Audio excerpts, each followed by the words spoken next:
बैल को खूंटे पर बंधा हुआ देखकर तोता तंज से हंसा। भाई तुम्हारे तो क्या ठाठ है, दिन भर हल खींचना पड़ता है, किसान के डंडे भी खाने पड़ते हैं, तब जाकर तुम्हें चारा मिलता है। दिन की चिलचिलाती धूप भी तुम्हें अपनी पीठ पर झीलनी पड़ती है। बैल चारा खाते खाते राका और बोला, तुम्हारी तरह दिन भर चार दानों के लिए मीलों मील मारा मारी तो नहीं करनी पड़ती। घर लौटने पर इतना तोता रहता है कि पेट भरने के लिए पूरा चारा मिल जाएगा, और फिर जो चारा खिलाएगा वो काम तो लेगा ही। बना मेहनत के बना काम किए खाना भी तो ठीक बात नहीं है। तुम कोई काम नहीं करते, चुपके से किसी के मकई के खेत में घुस जाते हो, किसी के बाग में चोरी छुपे जाकर फल कुतरने लगते हो। इस तरह खाने का अपना ही मजा है। तरह तरह के अच्छे फल खाने को मिल जाते हैं।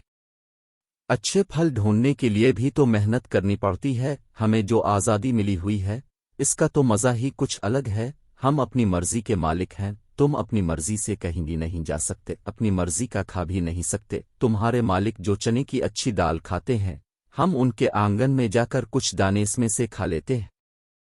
तुम्हारे आंगन के आम के पेड़ पर हर साल मज़ेदार आम लगते हैं, तुमने कभी चखे भी नहीं होंगे। हमें देखो, पक्के हुए आमों का मज़ा हम सबसे पहले अलिफाटेती। तुम्हारे मालिक किसान से भी पहले, तोते ने आंखें मटका कर कहा। बैल कहाँ चुप रहने वाला था।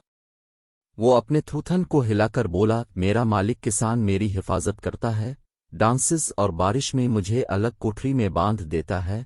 तुम्हें तो बाहर खिले दरख्तों पर डांसेस, बारिश और ओलों की मार झीलनी पड़ती है। अरे भाई, हम भी किसी मकान के कोने में जाकर दबक जाते हैं, हमारा भी वक्त कट जाता है। अच्छा 12 वक्त तो सभी के साथ होता है। अब हमारी जिंदगी को भी देखो, आज़ादी के फायदे तो हैं, लेकिन कभी हमें शिकारी मार गिराते, कभी कोई चिड़ी मार पकड़कर पिंजरे में बंद कर लेते हैं। आसमान में अलिफाती हुए भी बाज उकाब झपटा मार कर हम पर हमला कर देते हैं।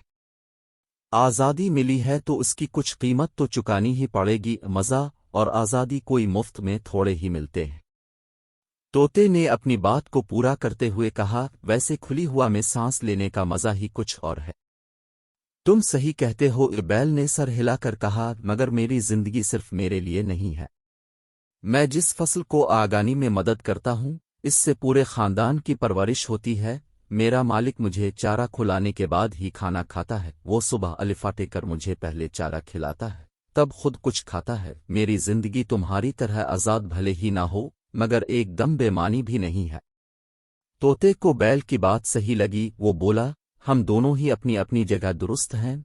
कुदरत ने हमारी जिंदगी को जैसा बनाया है, हमें वैसे ही जीना है। अच्छा चलता हूँ, ये कहकर तोता प्यार से अलिफाड़ गया। बैल देर तक सर अलिफाटे ही देखता रह गया।